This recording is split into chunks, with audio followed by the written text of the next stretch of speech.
Kolory zła czerwień, known in English as Colors of Evil.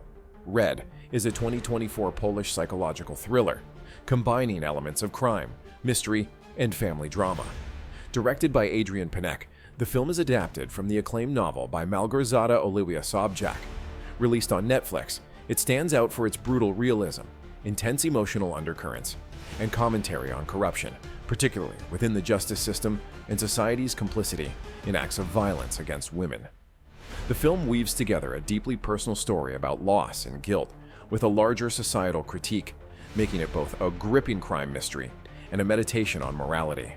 The storyline follows Leopold Bilski, a prosecutor, and Helena Bogucka, a mother in mourning, as they work together to unravel the truth behind the gruesome murder of Helena's daughter, Monika. As they peel back the layers of deception, corruption, and hidden violence, they expose a horrifying network of criminality that spans far beyond Monika's tragic death. The film explores the intersections of power, familial bonds, justice, and vengeance, all while presenting a deeply flawed and broken justice system that often allows the guilty to escape unscathed. Plot breakdown. First act. The film opens with the unsettling discovery of Monika Bogucka's body, washed ashore on a desolate beach near Tricity. Monika, the daughter of a well-respected judge, Helena Bogucka, is found mutilated, her lips having been grotesquely removed. This disturbing image sets the tone for the film's central themes of violence and exploitation. The body, stripped of dignity, symbolizes the larger issues at play, the dehumanization of women in a corrupt society, where justice often turns a blind eye to the most vulnerable. The investigation into Monika's death is led by Leopold Bilski, a local prosecutor who becomes increasingly skeptical of the easy answers provided by his superiors. Jakubiak, a recently released convict who served time for a similar crime, is quickly fingered as the culprit. The investigation initially seems straightforward. Jakubiak's past provides a convenient explanation, and when he commits suicide during an interrogation, it appears that the case can be closed without further inquiry. However, this is merely the beginning. Bilski refuses to accept the official narrative, suspecting that the truth is far more sinister. His instincts prove correct as he digs deeper into Monika's life, uncovering hidden connections between her death and a broader criminal underworld operating within Tricity. Bilski's refusal to stop his investigation, despite the mounting pressure from his bosses, paints him as a morally driven character, though his overconfidence and ambition often cloud his judgment, leading him into perilous situations. Monika's story, a life of dreams turned nightmare. Through flashbacks, the film gradually reveals Monika's life in the months leading up to her death. At the beginning of the film, Monika is portrayed as a vibrant and hopeful young woman. She lands a job at the Dockyard, a nightclub owned by a local crime boss named Kazar, and initially, she views this as a stepping stone toward greater independence. However, her involvement with the Dockyard quickly takes a dark turn. The club is not only a hotspot for drug activity, but also a den of violence, exploitation, and corruption. Monika's descent into the criminal world begins subtly, as she is coerced into selling cocaine on the side while working as a bartender. The atmosphere of the Dockyard, with its undercurrent of menace and danger, is palpable. Kazar, a ruthless mafioso, becomes obsessed with Monika, viewing her not as an employee, but as his personal property. His obsession with her escalates into violence, culminating in a series of traumatic events that include rape and physical assault. These harrowing scenes underscore the vulnerability of women in a world controlled by men like Kazar, who operate with impunity, shielded by corrupt police officers like Spider, who are on Kazar's payroll. Despite her attempts to escape this world, Monika's cries for help go unheard. In one pivotal scene, she tries to report Kazar's crimes to the police, only to be betrayed by Spider, who delivers her back to Kazar instead of offering her protection. The film's portrayal of Monika's growing desperation serves as a tragic commentary on the failure of the justice system to protect those most in need of its protection. Helena's journey, a mother's grief and determination. Helena Bogucka's journey is the emotional heart of the film. From the moment her daughter's body is discovered, Helena is consumed by guilt, grief, and an overwhelming need for answers. Her role as a judge complicates her emotions. She is someone who has devoted her life to upholding justice, yet she finds herself powerless to protect her own daughter from the horrors that befell her. Helena's relationship with her daughter, though not fully explored through extensive backstory, is laden with the weight of regret. As the investigation deepens, it becomes clear that Helena had little knowledge of the dangerous path Monica had been walking in her final months, adding layers of complexity to Helena's emotional arc. Helena's determination to uncover the truth about her daughter's death leads her into dangerous territory. One of the film's most intense sequences involves Helena infiltrating the dockyard herself in an effort to find out more about Monica's last days. Her actions here are driven by a sense of responsibility and a desire for closure, though they ultimately place her in mortal danger. In a chilling scene, Helena narrowly escapes a drugging attempt at the bar after a sympathetic sex worker warns her that someone has tampered with her drink. This moment underscores both the solidarity among the exploited women of the dockyard and the ever-present threat of violence that hangs over them: corruption, collusion, and moral decay. One of the central themes of Kolorizla, Chervien, is institutional corruption and the rot that festers beneath the surface of law enforcement. The film paints a bleak picture of a system in which those tasked with upholding the law are often complicit in its violation. Spider, the corrupt cop working for Khazar, is emblematic of this decay. His betrayal of Monica, combined with his role in obstructing Bilski's investigation, highlights the pervasive influence of criminal elements within the police force. As Bilski digs deeper, he uncovers a broader network of criminality that extends far beyond Khazar's personal crimes.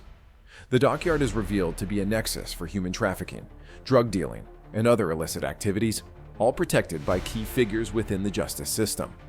This revelation adds a layer of complexity to Bilski's investigation, as it becomes clear that the forces arrayed against him are far more powerful than he initially suspected. The turning point: evidence and incriminating secrets. As the investigation progresses, Bilski and Helena uncover a key piece of evidence: a USB drive containing incriminating information about Khazar's illegal operations. This evidence points to Khazar's involvement in multiple crimes, including the disappearances of several women connected to the dockyard. However, while this discovery leads to a police sting operation and Khazar's eventual arrest, it does little to bring clarity to Monica's murder.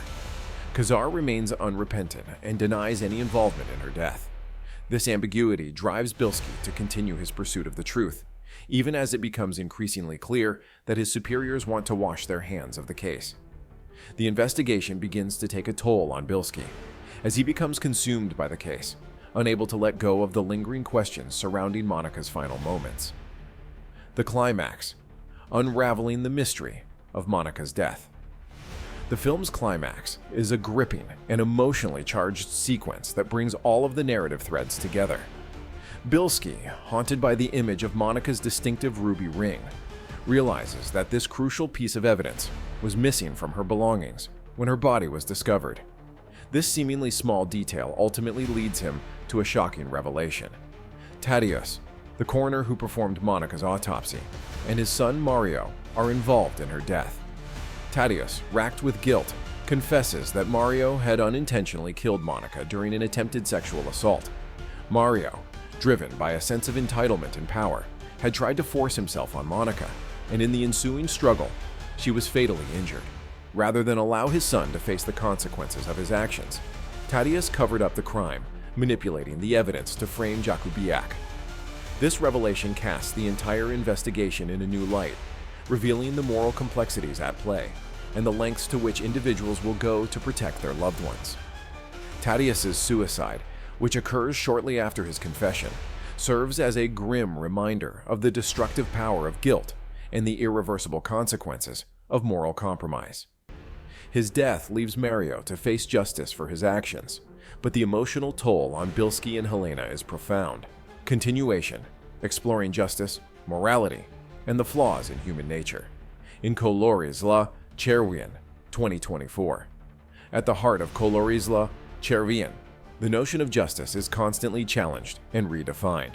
Bilski's relentless quest for the truth stands in stark contrast to the corrupt forces around him, illustrating how moral righteousness can often feel futile in a world riddled with dishonesty and moral decay. Yet the prosecutor's unwavering determination to uncover the truth about Monica's death showcases his inner strength, even as the case takes a personal toll on him. Bilski's character highlights the importance of persistence and moral clarity in the face of overwhelming corruption, even if justice isn't always served in the conventional sense. Throughout the film, characters grapple with the moral complexity of their actions, revealing the shades of gray inherent in human nature. Tadeusz, the coroner, serves as a prime example of this moral ambiguity. On one hand, he is portrayed as a father trying to protect his son from a devastating fate, but on the other, he actively participates in the cover-up of a heinous crime. His suicide, though tragic, is a reflection of the unbearable weight of guilt and moral compromise that comes from choosing familial loyalty over justice. Meanwhile, Helena's character arc offers another perspective on justice. Her journey from a grieving mother to an investigator mirrors her personal struggle to reconcile her role as a judge with her failure to protect her own daughter. As she digs deeper into the circumstances surrounding Monica's death, she is forced to confront her own complicity in a system that has failed her family. Helena's arc represents a powerful exploration of guilt, grief, and the lengths a mother will go to seek justice for her child. The role of corruption in the breakdown of justice-corruption is omnipresent in Colorizla, Chervian, permeating every level of society and preventing true justice from being served. The character of Spider, a corrupt police officer in Kazar's employ, serves as the embodiment of this institutional rot. His betrayal of Monica, whom he was supposed to protect, epitomizes the failure of law enforcement to act with integrity. By delivering Monica back to Kazar after she sought help, Spider exemplifies how corruption within the police force enables violence and exploitation to flourish unchecked. Kazar, the central antagonist, operates within this framework of corruption with impunity. His connections to powerful figures and his ability to evade justice for so long reflect a broader societal critique. Those with power and money can often manipulate the system to their advantage, leaving victims like Monica powerless. The fact that Kazar is ultimately apprehended only after Bilski uncovers irrefutable evidence further emphasizes how fragile the concept of justice can be when corrupted by self-interest and greed. Conclusion. The legacy of Colorizla, Chervian. In conclusion, Colorizla, Chervian is more than just a crime thriller. It is a profound exploration of justice, morality, and the human condition.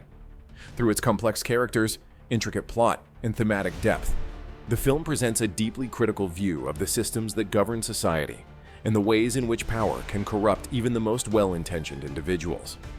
The film's portrayal of Monica's tragic fate serves as both a personal story of loss and a broader commentary on the violence and exploitation that women face in patriarchal societies.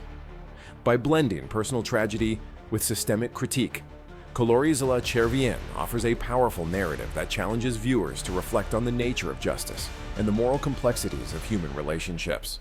It is a film that leaves audiences grappling with difficult questions, making it a significant and impactful entry in the world of psychological thrillers. That's it for today's recap. If you enjoyed this deep dive into Colorizla Chervian, make sure to give this video a like and leave a comment below. And don't forget to subscribe to Minute Recaps so you never miss out on our next video. Hit that notification bell so you're always up to date with our latest content. See you in the next one.